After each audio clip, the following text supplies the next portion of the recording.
guys, welcome in or welcome back. I'm Syrinx, I'm a cosplayer, a TTRPG player, and a LARPer, and in today's video, I'm going to tell you a story about found family, some romance, and definitely some desperation. Specifically, this story comes from Coven 1934, which is a LARP I got to attend a little bit ago in Texas. Now, if you are unfamiliar with what LARPing is, LARP stands for live action roleplaying. Basically, you dress up and play pretend with other adults, where you get together for an evening, a weekend, or even a full week to tell and experience an immersive story together. And in today's video, I'm going to tell you all about my experience at Coven 1934. Now, what exactly is Coven 1934? In the words of the organizers themselves, Jackalope Live Action Studios, Coven 1934 is an occult horror LARP in the immersive Nordic style. The LARP is set during the American Dust Bowl, in a small town at the edge of unreality and fate. This town of Covenant is inhabited by a mixture of supernatural creatures lurking in the edges of the darkness, the mundane characters who live there, and also those who straddle the line. Now, if you want my detailed thoughts on the LARP itself, and why you should probably give it a chance for a future run, you should check out this other video on my channel where I do a deep dive of all that good stuff. But in this video, I'm going to focus on the story that I got to experience. Before I get into any story related things whatsoever, there is an important note that I want to give you all. This LARP took place in the 1930s. And the 1930s was a time of bigotry against BIPOC individuals. There was oppression and hate aimed regularly at Black, Hispanic, Asian, and Native communities. These types of content were present at the game if you opted in, and they weren't overt. There were also no slurs in the game. Because of Jackalope's collaboration with BIPOC LARPers, Coven 1934 was a safe space to explore various sensitive topics in your own roleplay. Know that while my own story will only touch upon a few of these, and it will be coming from my character's perspective, there are many other incredibly powerful stories that were told at this specific LARP. Some of my amazing friends like Raquel Skellington and Rachel Cordell are sharing their own stories on their YouTube channels, so I highly recommend you also check them out. Now it's time for a little bit of background on my character and the town itself. My character was Naomi Krause, who was part of the Coven residing in the town of Covenant. She was born and raised here. Daughter to a Coven witch and a cotton trader, she was basically given to the Coven to raise. And they did exactly that. They raised Naomi in their own folklore and tradition, and isolated her from normal society. She was always 2 steps away from the world. She could feel the ebb and flow of the mystical crossroads that lay beneath the town of Covenant, and she often got visions from it. She sensed every ripple that affected the town and gave inhabitants advice or something they wanted to know about their future. Ever since she got initiated into the Coven, she was supported and cared for by her newfound family. They both protected and isolated her as a precious figure, a seer to them. As tensions grew in town with the dust coming in, mysterious deaths, and children going missing, she found another who had been singing to her soul. Now, Naomi was part of the Coven, but the Coven hadn't always resided in Covenant. The Coven has its roots in the hidden pagan cabals of the old country of Germany. When the Germans came to Texas, some of those practitioners came with them, and so the first Coven was made, sensing this place of power. Now, the Comanche people were already aware of the nature of this place. A crossroads of power where the forces of the unnatural had more influence and leeway than elsewhere in this world. The Coven traded knowledge and conversed with the Comanche medicine people. They had different ways, but similar ends. Like their lay people, they lived in peace with the Comanche. The US cavalry broke that peace, forcing the Comanche people to leave the crossroads in the Coven's keeping, with the promise to return with help should the times call for it. And well, help might be needed, because in the last week, the Coven had seen its numbers go down by half, leaving only 6 to continue to fight. We start the story in the Church of Covenant, namely in one of the back rooms, where Naomi was helping Pastor Joseph Schaefer, who was played by the lovely Wex. In recent times, Naomi had found a connection with the pastor. They had spent quite some nights already walking together underneath the stars and listening to each other. Times were very rough, yet in some way, Naomi felt like the pastor could use their help, but also maybe appreciated the shoulder to lean on that he got from Naomi. When Naomi saw the pastor preparing some things for the service tomorrow, she decided to lend a hand and just talk to him a little bit in the back rooms of the church. At a certain point, the pastor offered to take a walk outside, and they both did. They talk a bit about, well, how rough things are going in town right now, with multiple kids going missing and the mysterious deaths that have been happening because of this dust bowl storm that's coming into town. Things are rough, and people's hope is faltering a little bit. I tell the pastor that everything is not okay, and, well, it shouldn't be, but we could only just hope that there would be an end soon to all of this death and despair going around right now. As we walked around town, at a certain point, we spotted a very familiar group, at least to Naomi. Already, I want to add in a fun little side note here. So as the game started, I needed a small moment to calibrate with the player of the pastor, Joseph Schaefer. Namely, I needed to calibrate with Wex. So having not found a moment before the game to do so, I had told Wex that I would go in-game, find him, and we would go to an out-game area to quickly calibrate what kind of play we wanted throughout this weekend. So once I met him in the church, there was a see-through curtain to a small back room, and we said, let's go in there very quickly and just calibrate out-game how we want to handle things. The fun thing though is that while we were out-game calibrating there, we heard someone very loudly walking into the church. But we were just calibrating, so we were like, we're gonna finish this quickly and then get on to the game. What makes this moment so good is that the person who had walked into church apparently was Gretchen Mueller, or Mama Mueller, played by Wolf. And she took this moment that she saw behind this see-through curtain as an in-game thing, and went outside to spread the gossip that the pastor was giving private lessons to a redhead in the church. Very fun, unexpected moment there that technically was out-game, but because it was just such a good thing to play with, we decided to make it in-game and just go with it. But as we approached a small group of ladies, I present you to the Coven. The Coven consisted of Hilda, who was played by Hannah, Gisela, who was played by Kim, Alice, who was played by Kia, Mary, who was played by Fennec, and Annalise, who was played by Abby. Naomi's precious found family was standing here, and the moment they spotted her walking up with the pastor, they smiled and they said, "Oh, Naomi, there you are.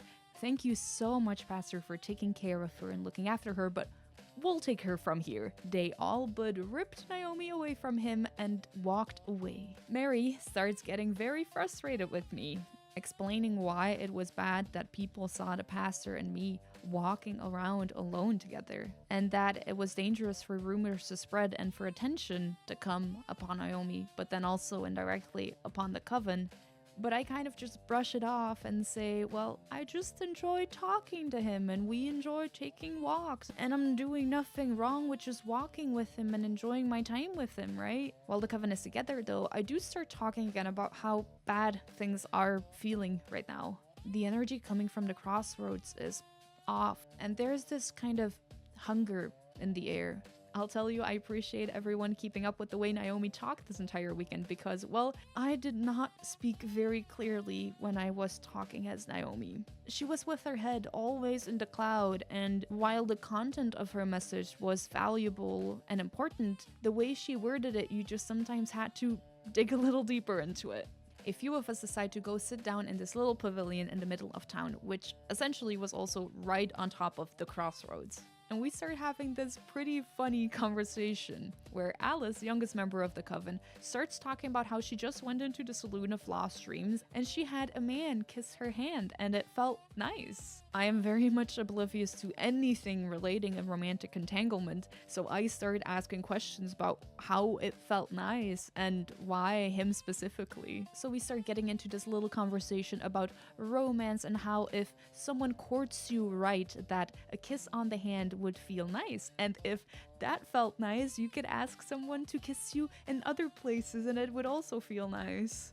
I am very much oblivious to all of it, but I'm taking it in as new information. However, there was one person on the pavilion with us that did react quite heavily to this topic of conversation between proper young ladies. Namely, we weren't alone on the pavilion because Meredith Schaefer, the pastor's sister, was also sitting there, and she was played by Peyton. I pull her into the conversation and I sense something off about her. See, the whole setup of the story was that right now the unnatural sides in this town of Covenant were starting to act up and trying to entice people onto their side to gain more control and more power over the crossroads to eventually take over. There were three sides of unnaturals or corruption in this game. You had the light, which was all about unity, thinking the same, and becoming part of this greater good thing. Then you had the opposite, the dark, which was about self-destruction, hunger, and the primacy of the self. And then beyond that, there was the wild, which was all about chaos and freedom and jealousy.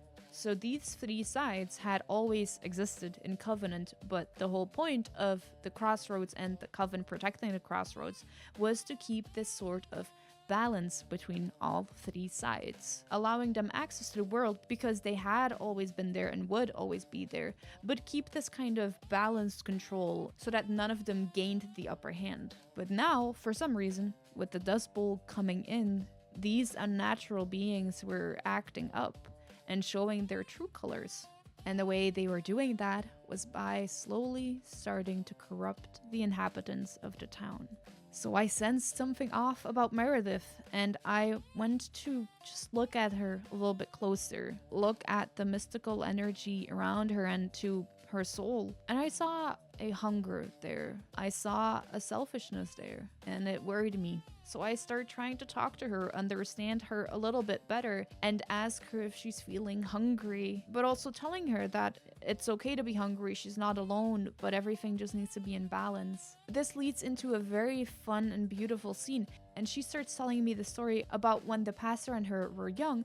As kids, they used to go to this town called Corpus Christi with their parents, and they would build sandcastles at the beach there. But Meredith at a certain point got so tired of her beautiful big sandcastles constantly being swept away by the waves that at a certain point she decided to stop building the beautiful sandcastles and instead found beauty in clams that were hidden underneath the sand, safe from any of the waves.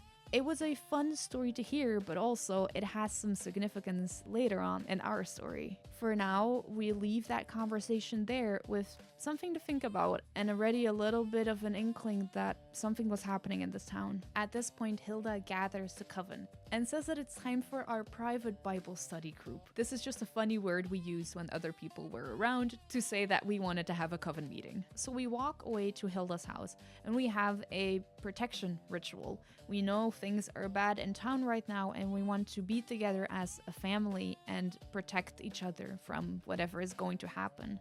We strengthen our bond together, and in that moment, I also sense something off. Namely, I sense that corruption is also already spreading within us, our found family. Mary seemed just that tiny bit darker, and I confront her about it. I talk to her about whether or not she feels hungrier and confront her about her, selfish actions in this. That she's not alone and she shouldn't act like she is alone.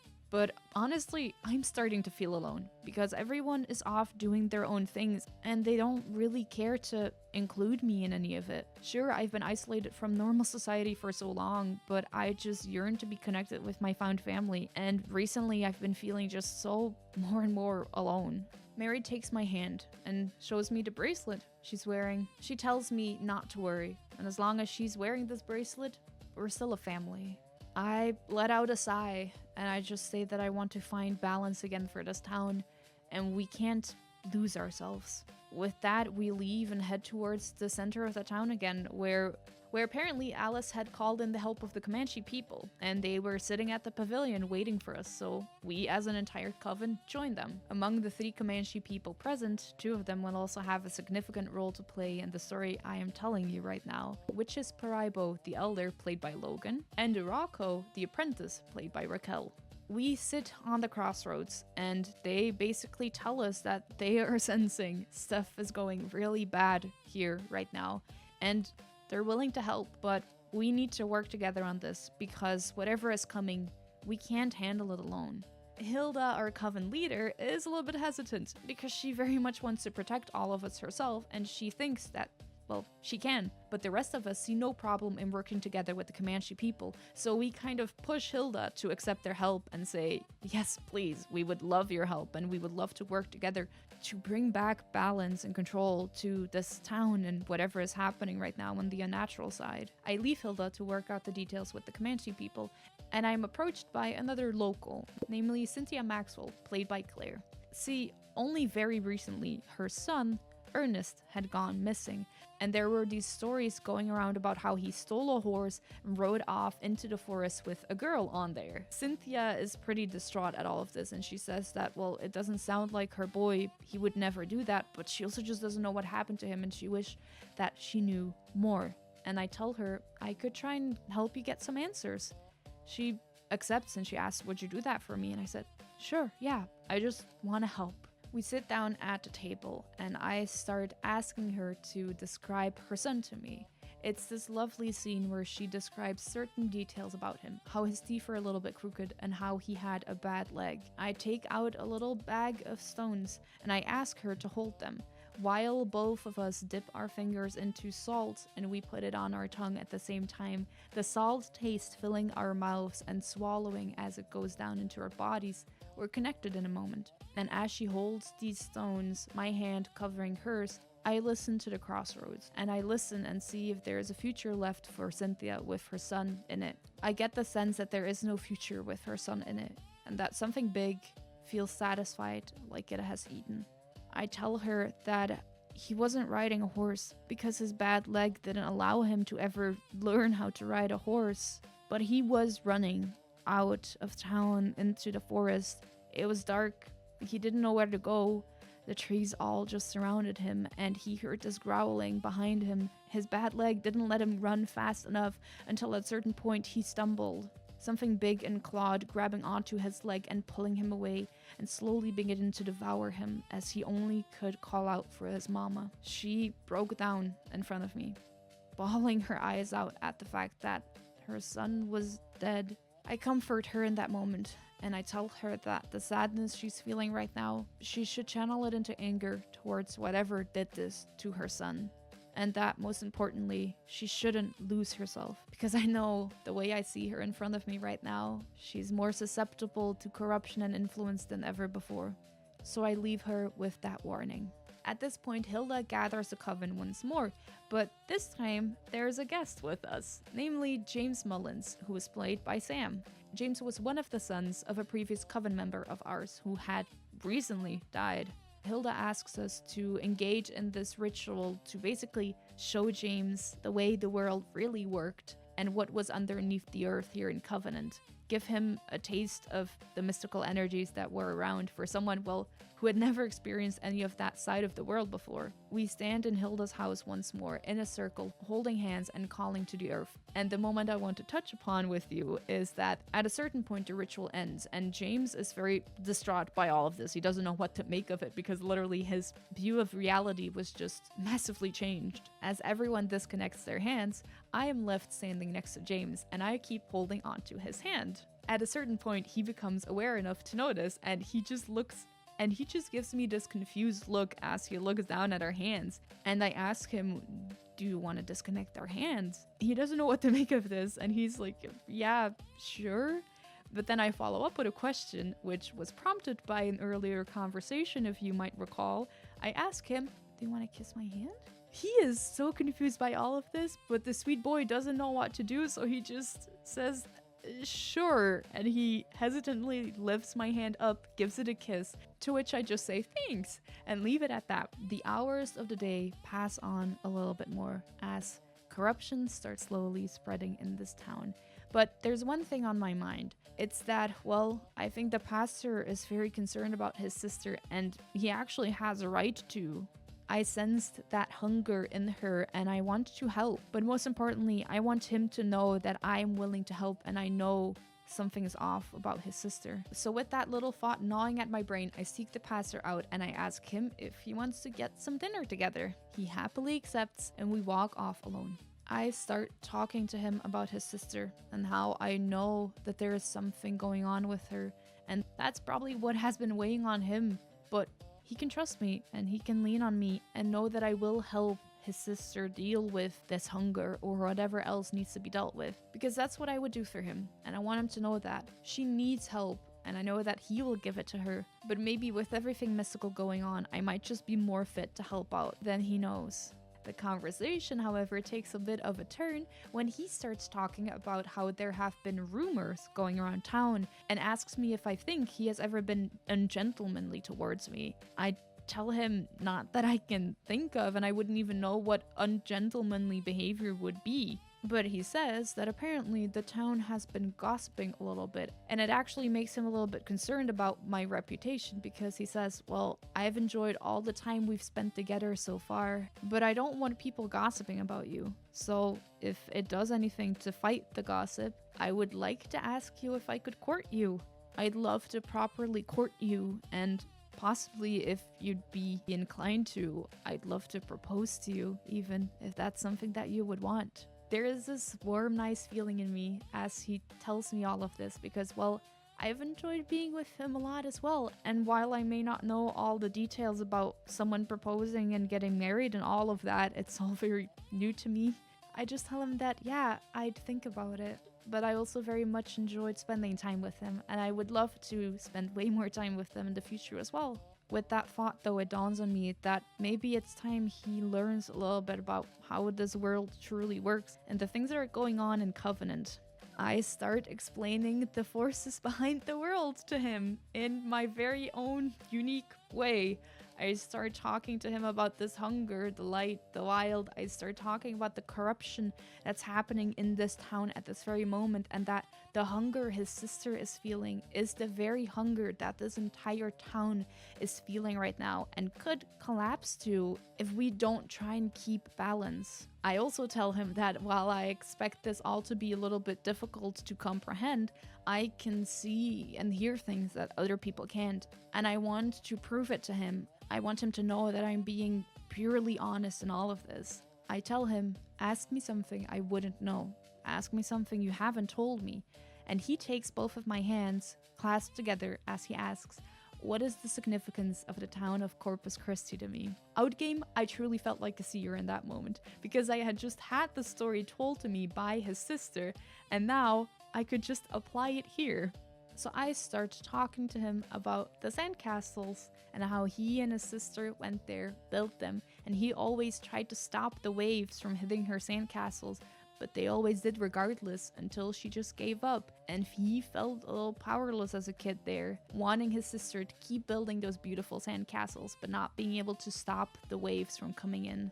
I see the realization set in his eyes. These were things he hadn't told me, and he realizes that maybe there is way more to this and what is happening in the town, and that, well, the old ways are maybe still very relevant right now. He's very much in this denial state, but he just offers that, well, he wants to help me as well in whatever way I need to and this town needs, and he will be there for me. And also that he would love to ask permission to Auntie Hilda to propose to me if I would wish so. I tell him that I would like that, and as our hands are clasped there and as we are about to leave the conversation, I ask him one last thing. I ask him if he wants to maybe kiss my hand. He gives a gentle little smile and raises one of my hands to give it a kiss. And in that moment, I believe what Alice said, that when you like someone, it actually feels good to have your hands kissed. But now, after the sweet moment, it's time for the town to party, because it is time for the shindig to happen. With a live blues band playing, might I add to you, which was absolutely amazing. So we go into the music hall and I meet Gisela there. She says that she has already heard about the proposal plans from the pastor, because he had already approached Hilda to ask, and she asks me, well, do you actually like him?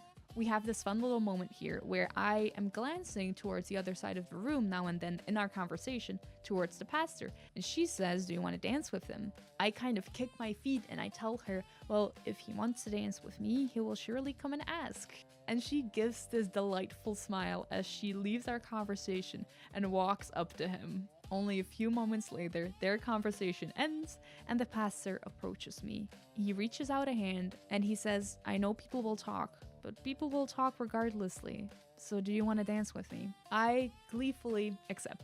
And we have this very sweet moment where we're dancing, and I also tell him that, well, if he wants Auntie Hilda's permission, it might just help for him to participate in one of our private Bible study moments, because that might show that he actually cares to try and understand everything that's going on. Hilda once again asks us for one final ritual today, which would include both of the Mullins boys. both Randy and James. We were going to ask the Crossroads to show us how their mama died, but most importantly, we want to solidify the fact that they have a place with us and that we need their help to try and balance and save this town. As the ritual comes to an end, Mary starts walking away alone again, and that kind of triggers me. I stop her and we have this small fight where I tell her she shouldn't walk off alone because she doesn't have to be alone. If only she would allow me to walk with her and not do these selfish actions, I would help her if only she would let me. But she sticks to the fact that she doesn't need help and she's doing everything for us, and she walks away. I walk off to the Crossroads Saloon, and once inside I meet Meredith again, who says that she also heard about the proposal plans, and that, well, if I am to marry her brother, she would like to know me a little bit better. I know that something is terribly off with her, and I get this more and more oppressive feeling of, well, I don't think she's just corrupted. I think she is an unnatural being. I don't fear this, so I suggest that we go out and take a walk as we talk, but it does make me more and more concerned for the pastor. We have this incredibly cool scene where we go outside into the dark of the town, and I'm standing as she is circling around me, changing her rotation every so often to make me kind of dizzy as I'm trying to follow her with my head. At a certain point, I just stop trying, and she starts asking me who I am and why I'm interested in her brother. Luckily, in this very tense situation, we are interrupted and Meredith is pulled aside.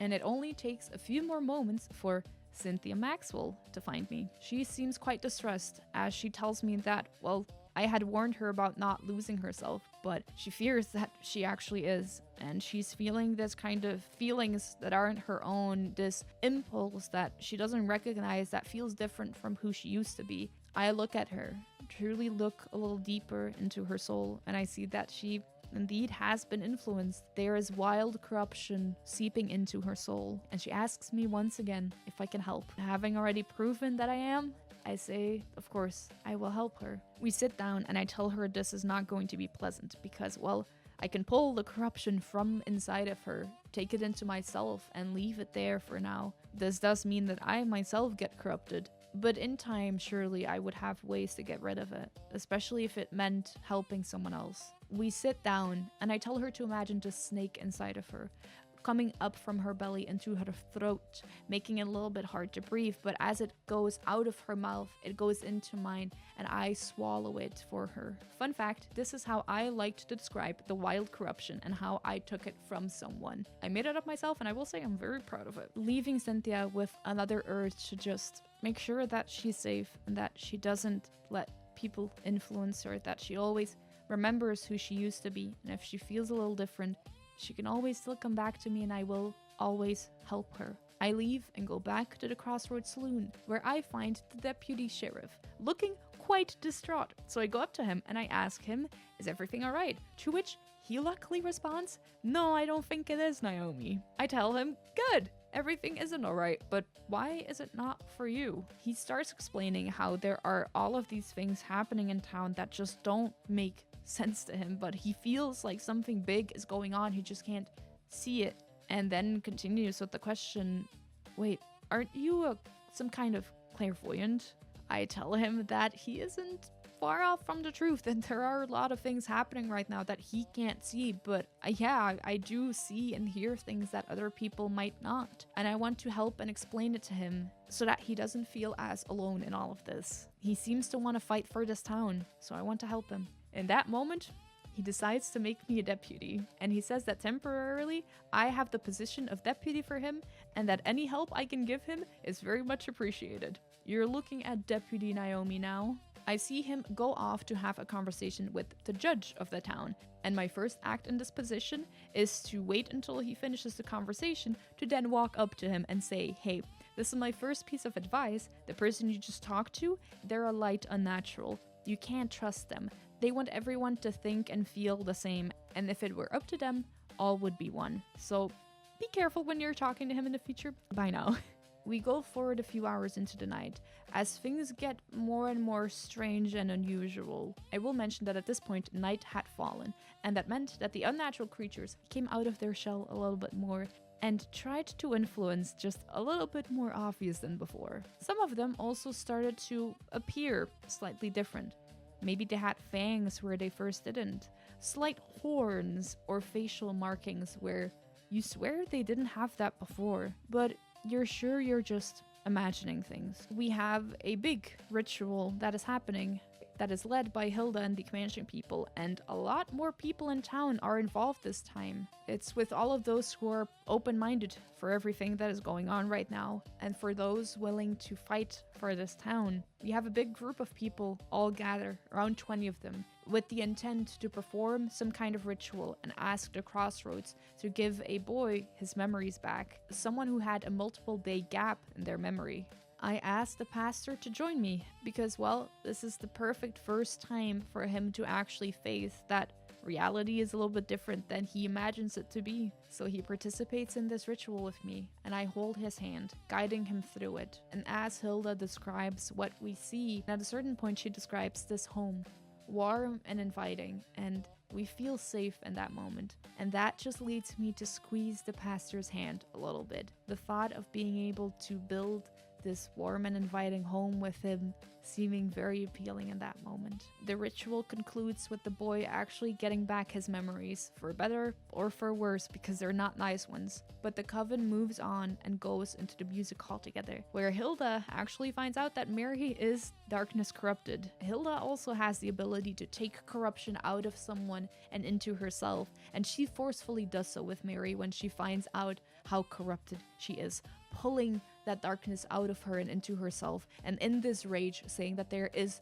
no negotiating with these unnatural beings, which we have been trying up until now. She says that she will have a word with whatever demon Mary made a deal with. She takes her frying pan, which, yes, she actually carried a frying pan, and she rushes outside towards the Saloon of Lost Dreams. None of us are able to stop her in this charge towards the saloon, but as she gets there, she hits the first person who's trying to stop her with the frying pan, and she gets to this demon. At a certain point, it becomes clear that a little bit of a scene is occurring here outside of the saloon, and that's maybe not the best light for us to be seen in, so she says, we're going home, we're talking this out, and we are going home right now. All of the Coven walk after her as she is storming off, and we go towards Hilda's home. However, as we are walking over there, I can't help but feel burdened, and I can't help but feel alone. I see Hilda, who's clearly losing herself in this protection. I suddenly see Mary go off and start fist-fighting some random people. Alice is next to me, and I sense that she's losing herself to the wilds more and more. And everyone just feels so scattered in that moment. It feels like where there was once this found family, everyone is just going off on their own thing, their own selfish routes, and nobody really needs me, actually. I feel utterly alone in that moment as we are walking towards the house, where my steps slowly falter and I stop in my tracks. The frying pan that I had been holding for Hilda, I put next to her doorway as I hear her shouting and screaming at the other Coven members. Well, the ones that were still in there and hadn't already run off on their own.